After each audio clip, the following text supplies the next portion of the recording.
మన ఇంట్లో ఎంతున్నా ఏ రోజుకి ఆ రోజు దేవుడే మనకు ఆహారం పెట్టాలి. ఇది పచ్చి నిజం. ఇది ఇప్పుడు మీ అందరి ఇళ్లలో కూడా బియ్యం ఉంటది, పెట్టెల నిండా బియ్యం ఉంటాయి, కూరగాయలు ఉంటాయి, ఆకుకూరలు ఉంటాయి, అన్ని ఉంటాయి. కానీ దేవుడు అనుమతి ఇవ్వకపోతే మీరు అన్నం తినలేరు. రేపు పొద్దున నువ్వు టిఫిన్ తినాలంటే ఎవరు అనుమతి కావాలి? దేవుని అనుమతి కావాలి. రేపు రాత్రికి నువ్వు భోజనం చేయాలని ఎవరు అనుమతి కావాలి? దేవుని అనుమతి కావాలి. అందుకే జ్ఞాని అయిన సొలొమోను అంటాడు ప్రసంగి గ్రంథంలో, ఆయన సెలవు లేక భోజనము చేసి సంతోషించుట ఎవనికి సాధ్యము అన్నాడు. దీన్ని బట్టి మీకు అర్థం కావాలి, నీ అనుమతి లేకుండా మేము కాలు తీసి కాలు ఎక్కడా పెట్టలేము. ఇది మా స్థితి, ఇది మా గతి. నా తండ్రి సర్వోన్నతుడా, సర్వశక్తుడా, ఈ రాత్రి వేళ నేను నిద్రపోతున్నాను, నిద్రలోనికి వెళ్లి మరలా నిద్రలో నుంచి బయటికి రావాలంటే నీ అనుమతి కావాలి తండ్రి. ఈ భూమి మీద జీవితం మామూలే, ఆకాశానికి క్రింద భూమి మీద ఈ శరీరం కదులుతా ఉంటది. ఇప్పుడు నేను మిమ్మల్ని ఒక మాట అడుగుతాను, ధనవంతులకు రోగాలు వస్తాయా రావా? వస్తాయి. అప్పుడు మీరు అనొచ్చు, వస్తాయి కానండి, వాళ్ళు తొందరగా ట్రీట్మెంట్ చేపించేసుకుంటారండి. ఎందుకండి?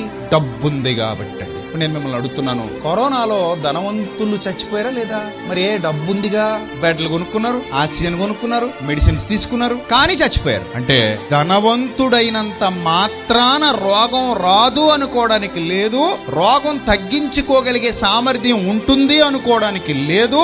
దేవుడు అనుమతించకపోతే నీ దగ్గర ఎంత ధనం ఉన్నా అక్కడి నుంచి ఆయన నిన్ను తీసుకెళ్లిపోతాడు. ఇది సత్యం.